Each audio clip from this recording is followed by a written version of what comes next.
You know, it works tirelessly behind the scenes, kind of like a silent guardian against that scorching summer heat and the bitter cold of winter. It really is the unsung hero of your home, and today we're going to pull back the curtain on its secret life. So, let me ask you a quick question. What do you think is the single most important machine in your home? I mean, really think about it. Is it the fridge? Your car? Maybe your computer? What's the one thing that truly defines your comfort, and honestly, even your safety when you're at home? It's your HVAC system, your heating, ventilation, and air conditioning, right? We completely forget it even exists until that one dreaded moment. You know the one.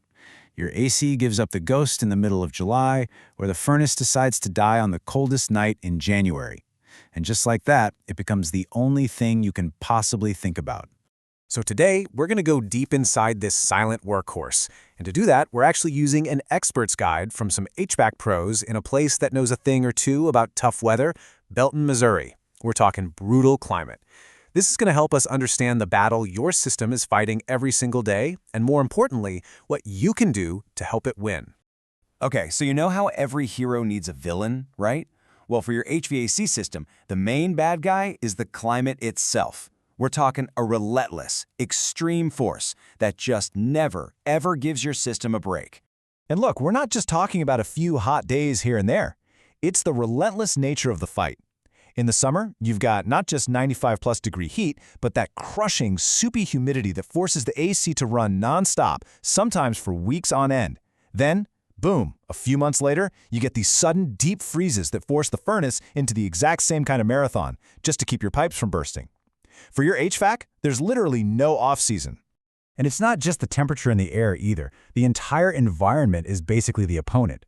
I mean, this constant demand puts incredible wear and tear on the big parts, the compressors and motors. And get this, in this particular region, the soil is so heavy with clay that it actually shifts around with the moisture. And that can bend, crack, and even create leaks in the ductwork that's hidden away in your crawl space. And then, on top of all that, you've got this endless assault of dust, pollen, and debris all working to clog up the filters and coils, basically slowly choking the system to death. So, when a system is under this much stress, it's going to start sending out some distress signals. Think of them like cries for help. Let's decode what they actually mean. Okay, so a really common problem, especially in those humid climates, is refrigerant leaks.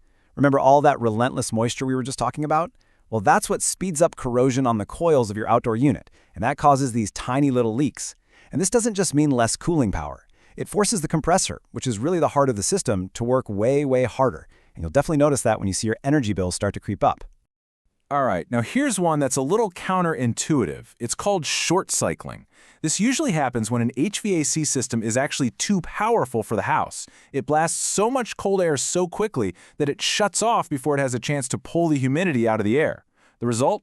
You get that cold but kind of clammy feeling. And that constant on and off, starting and stopping, that's what really kills the system. It puts extreme wear on the key parts and makes them fail way sooner than they should. And believe me, the list just keeps on going. You've got furnaces that just refuse to light up on that first surprise cold snap of the year. You've got duct leaks wasting tons of energy, leaving one room freezing while another one is roasting. And of course, the classics. Weak airflow or weird smells coming out of the vents. These things aren't just little annoyances, folks. They are bright, flashing warning signs that a much bigger failure could be right around the corner. Sooner or later, one of those warning signs turns into a full-blown breakdown. And that's when every single homeowner faces that one critical and, usually pretty expensive decision. So picture this. You get the call from the technician. The repair is going to be hundreds, maybe even thousands of dollars. So how do you decide? Are you making a smart investment to keep your system going? Or are you just throwing good money after bad on a machine that's on its last legs? But luckily, our source material gives us a fantastic rule of thumb to help cut right through that confusion. It's called the $5,000 rule, and it's a super simple formula to give you a clear, logical answer. All you do is take the repair cost and multiply it by the age of your system in years. If that final number is more than $5,000, then replacement is almost always the smarter financial choice. Okay, let's look at this example straight from the guide. So a $400 repair, that seems pretty reasonable, right? But if your system is 13 years old, let's do the math. 400 times 13 equals 5,200. And that is over the $5,000 threshold.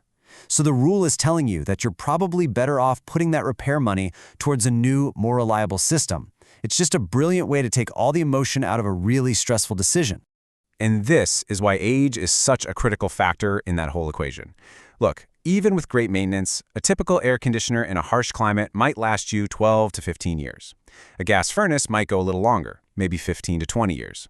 Once your system starts getting into that age range, you're just entering the phase where one part failing after another becomes way more likely. All right, so beyond those big, heavy decisions, there are some incredibly simple things that every single homeowner should know. Let's cover a few easy rules of thumb that can honestly save you a world of trouble down the road. First up, we've got the 2-foot rule.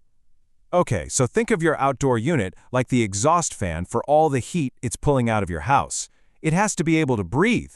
You need to have at least 2 feet of clear space around it on all sides. When bushes or fences or, storage bins get too close, they block that airflow.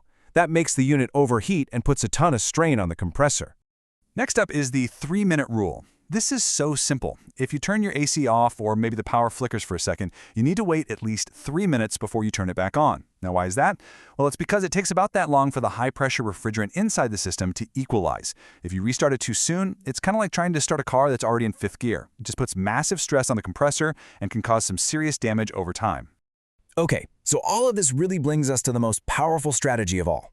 Instead of just waiting around and reacting to failures, let's talk about how we can actually prevent them from happening in the first place. And honestly, this quote from the source material just says it all. Regular maintenance prevents most emergency breakdowns and extends equipment life. It's not a maybe, it's not a could happen, it's a fact. This is, without a doubt, the single best way to avoid those panicked, super expensive emergency calls and protect your investment. A professional tune-up isn't just someone giving it a quick look over. It's a really comprehensive checkup. They're going to clean the indoor and outdoor coils to make sure heat exchange is good.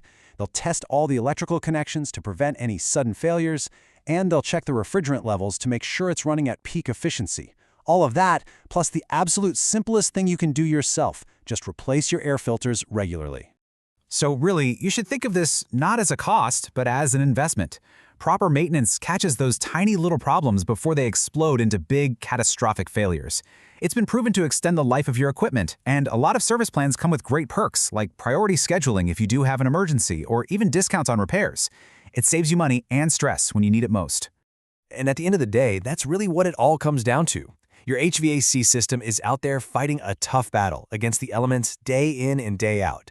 So after everything we've talked about today, the only question left is this: have you given your system the tools it needs to win?